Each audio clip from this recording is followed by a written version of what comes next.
ஓம் சாந்தி. Happy morning, divine morning. Satguru வாரத்தினுடைய நல்வாழ்த்துக்கள். இன்றைய முரளியிலிருந்து கேள்விகள். முதல் கேள்வி, தந்தை எப்போது வருகிறார், என்ன செய்கிறார்? தந்தை எப்போது வருகிறார், என்ன செய்கிறார்?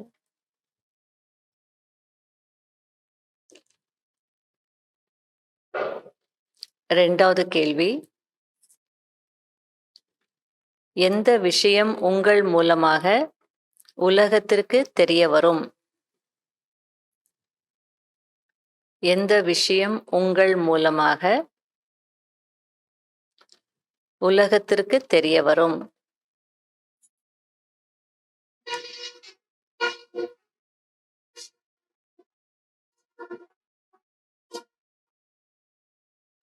மூன்றாவது, சத்யுகத்தில் எந்த சட்டம் இல்லை?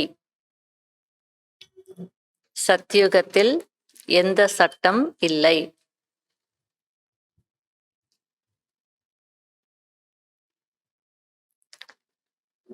நான்காவது,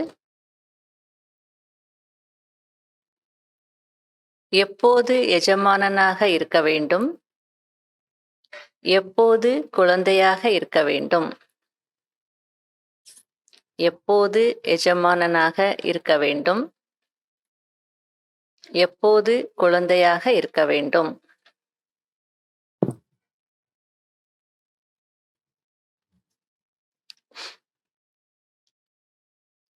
அஞ்சாவது, நிமித்தம் மற்றும் பணிவானவர் ஆகுவதற்கு என்ன செய்ய வேண்டும்? நிமித்தம் மற்றும் பணிவானவர் ஆகுவதற்கு என்ன செய்ய வேண்டும்?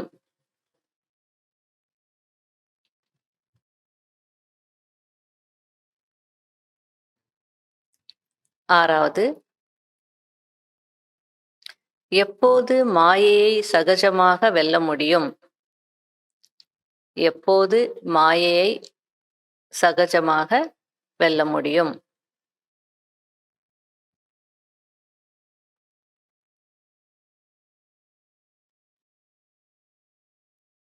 fill up the blanks.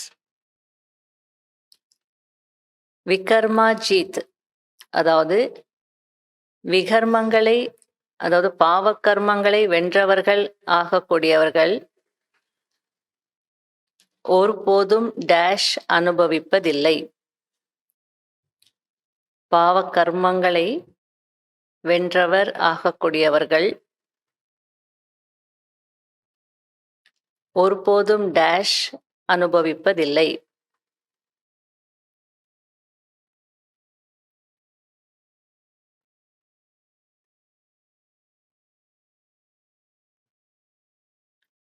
இரண்டாவது, சத்யுகத்தில் டேஷ் இருக்க மாட்டார்கள்.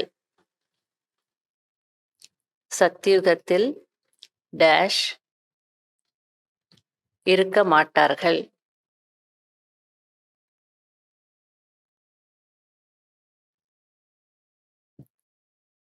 மூன்றாவது, உங்களுக்கு ஞானம்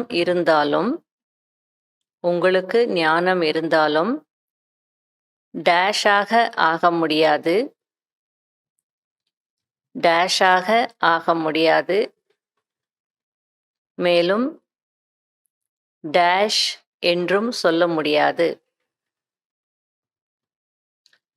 மேலும் டேஷ் என்றும் சொல்ல முடியாது.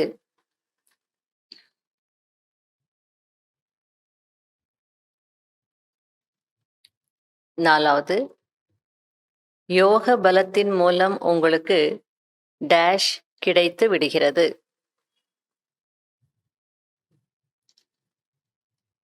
யோக பலத்தின் மூலம் உங்களுக்கு டேஷ் கிடைத்து விடுகிறது.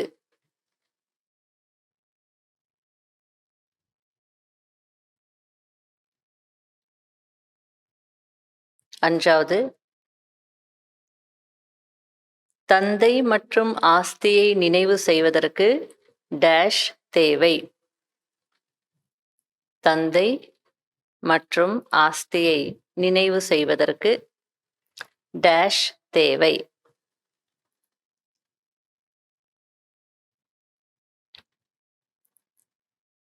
6வது,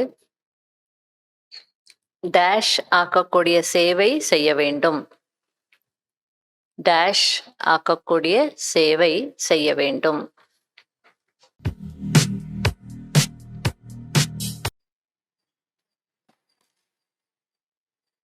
கேள்வி பதில்கள். முதல் கேள்வி, தந்தை எப்போது வருகிறார், என்ன செய்கிறார்?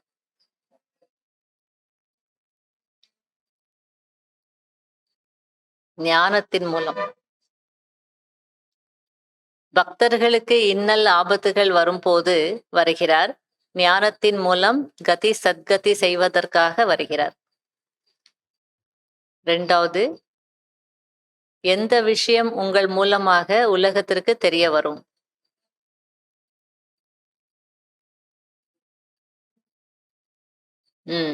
அதாவது ருத்ரன் ஞான யஜ்யத்தை படைத்தார், அதன் மூலம் உலகத்தில் துக்கம் விலகியது.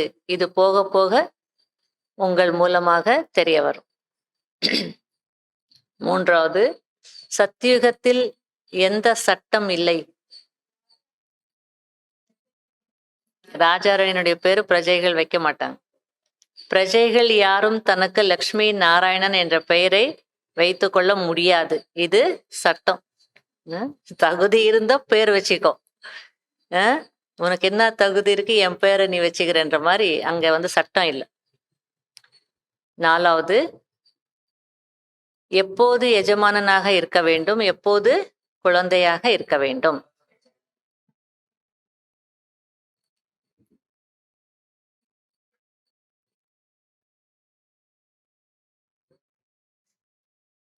இல்ல ஒன்னா எல்லாரும் சொல்லுங்க, கோரஸா, இல்லைன்னா ஒருத்தர் சொல்லுங்க, இல்லைன்னா மைக்ல சொல்லுங்க. இல்லையா, எல்லாரும் பேசுற மாதிரி இருக்கு, ஒன்னும் கேட்கல. பதில், எப்போது ஆலோசனை தர வேண்டுமோ, திட்டங்களை சந்திக்க வேண்டுமோ, காரியங்கள் செய்ய வேண்டுமோ, அப்போது எஜமானனாக இருக்க வேண்டும். எப்போது அநேகர் மூலமாக அல்லது நிமித்தமாக இருக்கக்கூடிய ஆத்மாக்கள் மூலமாக ஏதாவது விஷயம் ஃபைனல் ஆகி விடுகிறதோ அப்போது குழந்தையாக இருக்க வேண்டும். 5வது, நிமித்தம் மற்றும் பணிவானவர் ஆகுவதற்கு என்ன செய்ய வேண்டும்? மனம் மற்றும் புத்தியை பிரபுவிற்கு அர்ப்பணம் செய்ய வேண்டும். பிரபு அர்ப்பணம். உலகத்துல அர்ப்பணம் பண்ற பழக்கம் இருக்குல்ல இறைவனுக்கு. பத்திர புஷ்ப சமர்ப்பயாமி, இலையையும் மலர்கள் என்ன கொடுத்தாலும் இறைவன் ஏத்துக்கிறார், அந்த கான்செப்ட். அதனால இலை யார் சாப்பிடுவாங்க? பக்தர்கள் செய்யறாங்க. பத்திர புஷ்ப பழம் சமர்ப்பயாமின்னு வாங்க, ஃபல் இல்லையா. அதனாலதான் இலை வைக்கிறாங்க, வெத்தலை பழம் வைக்கிறாங்க, பூ வைக்கிறாங்க. இதெல்லாம் உனக்கு அர்ப்பணிக்கிற, எது கொடுத்தாலும் நான் ஏத்துக்கிறேன் அப்படின்னு இறைவன். அதனால அந்த அர்ப்பணிக்கிற பழக்கம் உங்களுக்கு ஆல்ரெடி இருக்கிறதுனால உங்களுக்கு ஈஸி ஆகணும் அப்படின்னு பாபா என்ன செய்யறாரு, அதே பழக்கம். ஆனா எனக்கு இலையும் பழமும் வேண்டாம், என்ன அர்ப்பணிக்கணும்? மனசையும் புத்தியையும் நீங்க அர்ப்பணிக்கணும். கேட்கறதுக்கு நல்லதா இருக்கு இல்லையா? எவ்வளவு அர்ப்பணிப்பீங்க? நான் நினைக்கிறேன், எனக்கு இப்படி தோணுது, இல்ல இல்ல நான் இப்படி நினைக்கிறேன், இல்ல அந்த நான் எனதுன்ற கூட இல்லைன்ற வார்த்தையும் என்ன பண்ணணும்? சேர்க்கணும். 6வது, எப்போது மாயையை சகஜமாக வெல்ல முடியும்?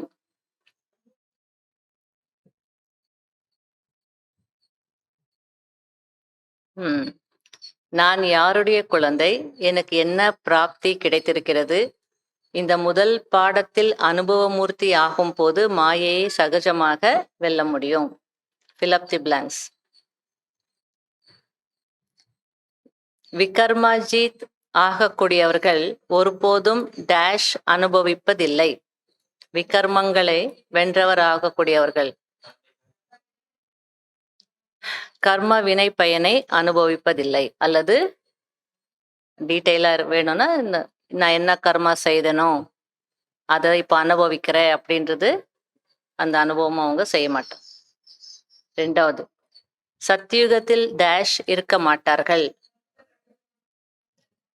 2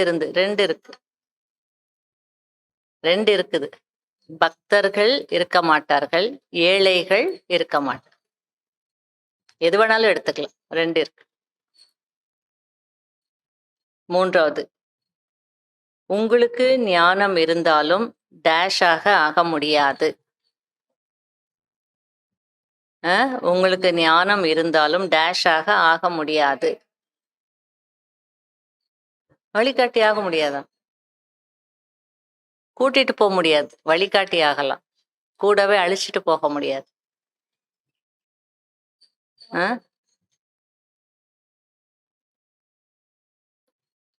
நீங்க தூய்மை ஆகுறீங்க, ஆனா சதா தூய்மை, அது வேற. இதுக்கு சொல்லுங்க, உங்களுக்கு ஞானம் இருந்தாலும் டேஷ் ஆக முடியாது. ஞான ஞான கடலாக ஆக முடியாது. ஆயிடுவீங்களா ஞானக்கடல்? அதுக்கப்புறம் இன்னும் இருக்கே, டேஷ் என்று சொல்ல முடியாது. டேஷ் ஆக முடியாது, டேஷ் என்று சொல்ல முடியாது. உங்களுக்கு ஞானம் இருக்கு, ஆனா டேஷ் என்று சொல்ல முடியாது. பகவான் பகவதி என்று சொல்ல முடியாது. விட்டீங்களா? 4வது, யோக பலத்தின் மூலம் உங்களுக்கு டேஷ் கிடைத்து விடுகிறது. ராஜ்யம் என்ற வெண்ணெய் கிடைத்து விடுகிறது. தந்தை மற்றும் ஆஸ்தியை நினைவு செய்வதற்கு டேஷ் தேவை.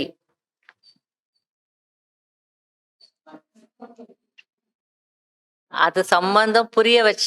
சம்பந்தம் இருந்தா அவ்வளவு ஈஸியா இருக்கும்னுட்டு. ஆனா என்ன வேணும்?